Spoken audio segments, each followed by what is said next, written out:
उसको लेकर इतना परेशान है। तो अभी अरावली जो शील्ड है पूरा नॉर्थ वेस्ट इंडिया का, तो उसमें अभी ऐसा रिलैक्सेशन वो क्या कोई लॉन्ग टर्म और परमानेंट डैमेज नहीं करेगा? अरावली में कोई भी रिलैक्सेशन नहीं दिया गया है। पहली बात, अरावली भारत के 4 राज्यों में है, दिल्ली, हरियाणा, राजस्थान, हरियाणा और गुजरात। टोटल अरावली 39 डिस्ट्रिक्ट्स में है। अरावली की पिटीशन 1985 से चल रही है। इस पिटीशन में चलने के बाद अरावली में माइनिंग के स्ट्रिक्ट नियम होने चाहिए, इसके हम भी पूरी तरीके से समर्थन करते हैं। सुप्रीम कोर्ट ने चारों राज्यों को कहा कि अरावली की सेम डेफिनेशन होनी चाहिए। सेम डेफिनेशन में 100 मीटर को, जो कि 1968 का जो जियोलॉजी का स्टडी है रिचर्ड मॉर्फी, उसके कारण है। कुछ यूट्यूब चैनल ने और कुछ लोगों ने एक कंफ्यूजन खड़ा कर दिया कि 100 मीटर का अर्थ होगा टॉप के 100 मीटर। ऐसा नहीं है। उसका जो बेस स्ट्रक्चर है, जो पर्वत का बेस स्ट्रक्चर है, अगर वो जमीन के अंदर भी 20 मीटर है, वहां से लेके 100 मीटर तक प्रोटेक्शन है। तो जो 100 मीटर का प्रोटेक्शन है, जो लोगों ने कंफ्यूजन करा है कि मतलब ऊपर का 100 मीटर है, नीचे खुदाई कर सकेंगे, वो नहीं है। मैं आपको फिर क्लियर कर रहा हूं।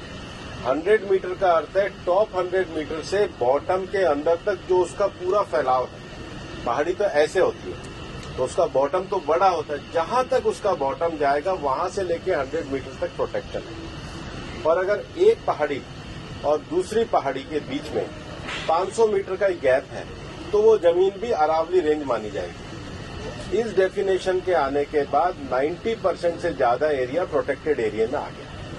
90% से ज्यादा।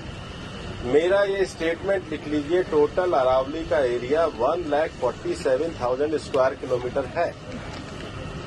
इसके बाद केवल अभी की जो मेरे पास 39 डिस्ट्रिक्ट है, केवल 217 किलोमीटर, मतलब 2% में ही माइनिंग हो सकती है। और वो भी हर तरीके से नहीं हो सकती। उसके लिए भी सुप्रीम कोर्ट ने डायरेक्शन दिया है कि आपने जैसे सारंडा और झारखंड में एक पूरा पहले माइनिंग प्लान बनाया है, वो प्लान तैयार करिए। वो प्लान तैयार करने के बाद भी ICFR जो इंस्टीट्यूशन है उसकी परमिशन होगी, उसके बाद ही परमिशन मिलेगी। दिल्ली में कोई भी माइनिंग अलाउ ही नहीं है, ना होगी। मैं फिर दोहरा रहा हूं, दिल्ली के अरावली हिल्स में माइंस पूरी तरीके से बैन है। अरावली में लगभग 20 से ज्यादा फॉरेस्ट रिजर्व प्रोटेक्टेड एरिया वो एज इट इज रहेंगे।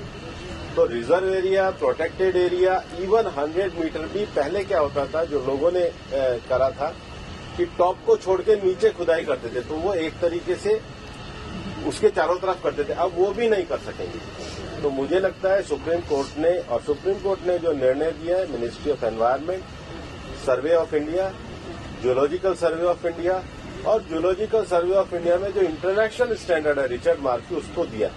उसके बाद भी मामला सुप्रीम कोर्ट में है। हम पूरी तरीके से सहयोग करने के लिए तैयार हैं। पिछले 2 साल से लगातार स्वयं प्रधानमंत्री जी ने अरावली में वृक्षारोपण किया है। ये सरकार पिछले 2 साल से ग्रीन अरावली का मूवमेंट चला रही है।